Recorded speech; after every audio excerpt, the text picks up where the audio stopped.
What would drive men to risk everything for a fish? Is it hunger, pride, or the promise of turning the ocean's phantom into $1 million prize? Far offshore in the Gulf of Mexico, the ocean hides a ghost red snapper, the so-called red phantom. Its crimson body blazes on the surface, yet in the depth it disappears, slipping into the blue void as if it never existed.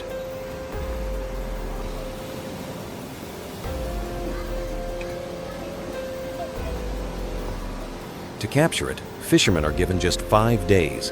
5 days where every hour burns fuel, every decision risks disaster, and every storm threatens to erase fortunes overnight.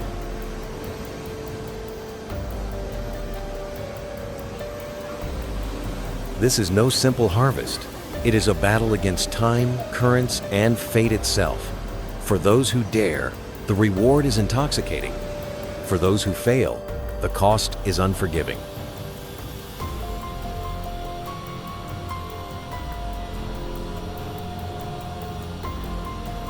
Stay with us, and don't forget to subscribe to Now Discover. This is Red Snapper, the $1 million red phantom, forcing fishermen to risk it all.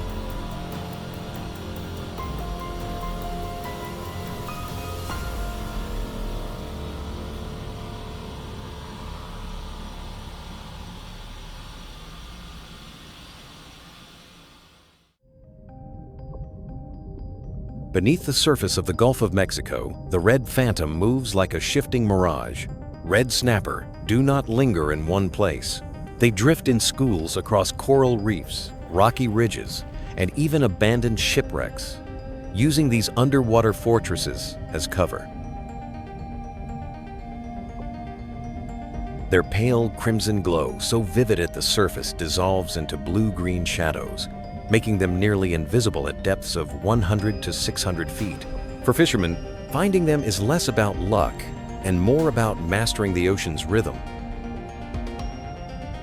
These fish live long 40, sometimes 50 years, but grow slowly. It can take up to 5 years before a snapper reaches the size worth catching. And while they swim in groups, their movements are unpredictable.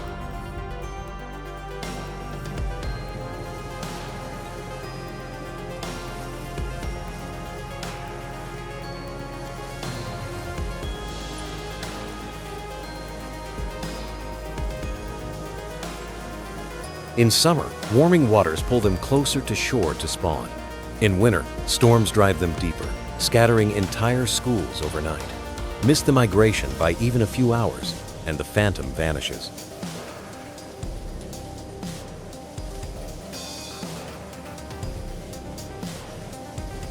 That is why fishing here is closer to strategy than brute force. Captains rely on sonar to scan for faint echoes beneath the waves, while seasoned hands read subtle cues: the tilt of the current, the color of the water, the sudden shift in wind.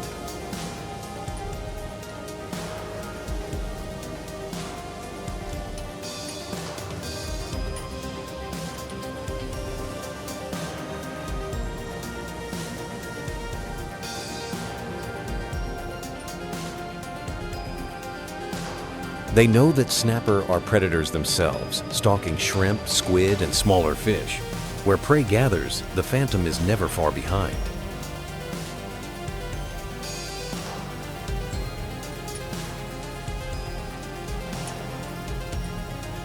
Once located, the method of capture becomes the next gamble.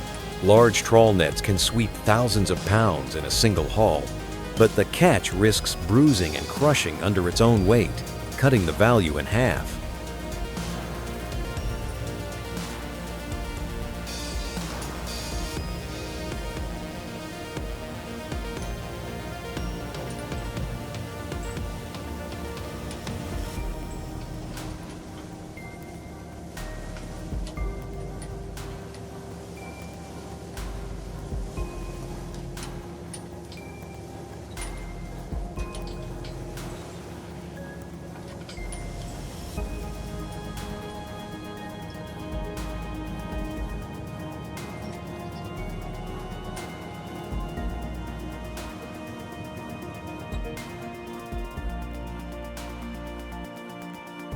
By contrast, the old way handline fishing is slower, grueling, but far more prized.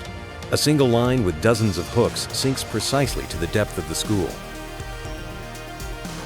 When a snapper strikes, the fisherman feels every twitch through the cord, pulling carefully, steadily, to keep the flesh perfect.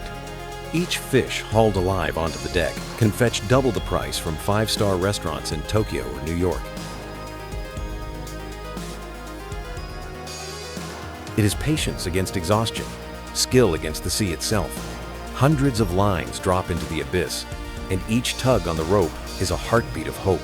In this hunt, the ocean does not reward the strongest, but the most precise, and those who fail to master this deadly dance will see the phantom slip back into darkness untouched, undefeated.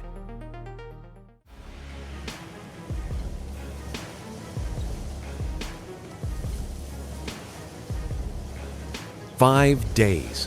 That is all the time these men are given to turn the Red Phantom into profit. But in those 5 days, the sea becomes both battlefield and executioner.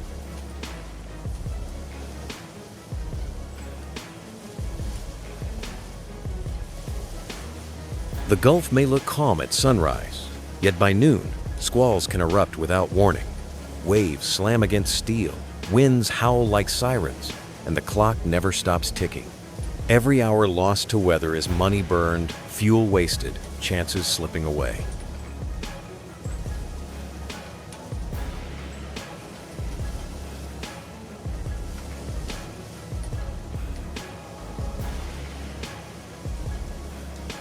Life on deck is a cycle of repetition and punishment. Crews lower hundreds of lines, each one baited and measured to reach the Phantom's hidden depth. Hours later, they haul them back, hand over hand, their palms cut raw by wet cord.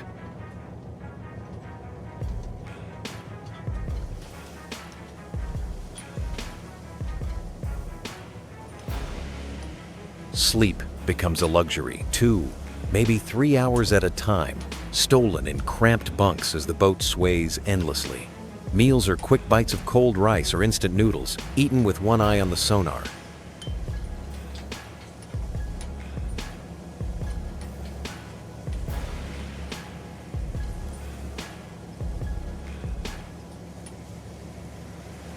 The exhaustion builds like a storm inside the body. Sunburn blisters shoulders by day. Freezing winds bite through clothes at night. Fingers go numb. Backs ache from bending. But the work cannot stop.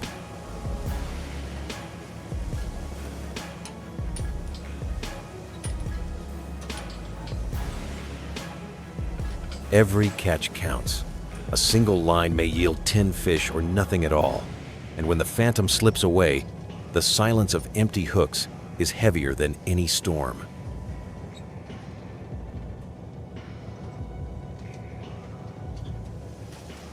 The journey of the Red Phantom does not end when it breaks the surface of the Gulf.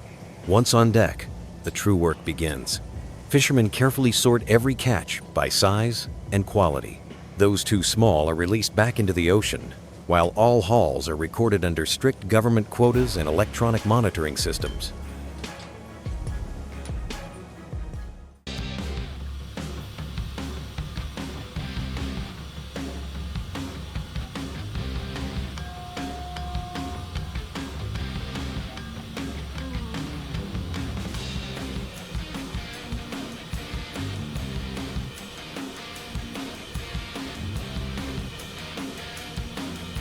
The numbers are staggering. A whole red snapper sells for $10 to $12 a pound. But when processed into premium fillets, its value can triple up to $30 a pound. Multiply that across 100,000 pounds, and the result is a fortune that justifies the relentless chase.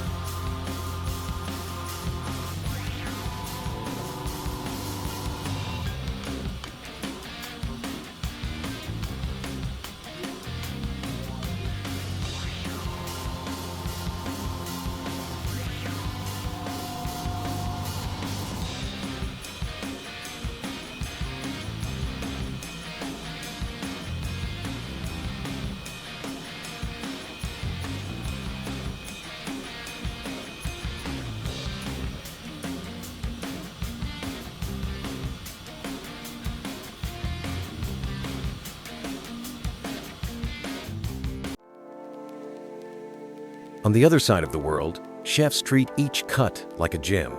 Sashimi slices glistening under soft light in Japan, miso-marinated fillets sizzling on the grill in Korea, or delicate dishes plated in Michelin-starred restaurants in the United States. A single portion may cost hundreds of dollars, a symbol of luxury carved from the sweat and risk of men at sea. Yet beneath the glamour lies an uncomfortable truth. Every elegant plate of snapper carries the weight of exhaustion, danger, and sacrifice. The red phantom is more than seafood. It is a gamble that forces fishermen to risk everything for fleeting rewards. So the question remains, is the taste of a $300 dinner worth the storms, the sleepless nights, and the lives pushed to the edge?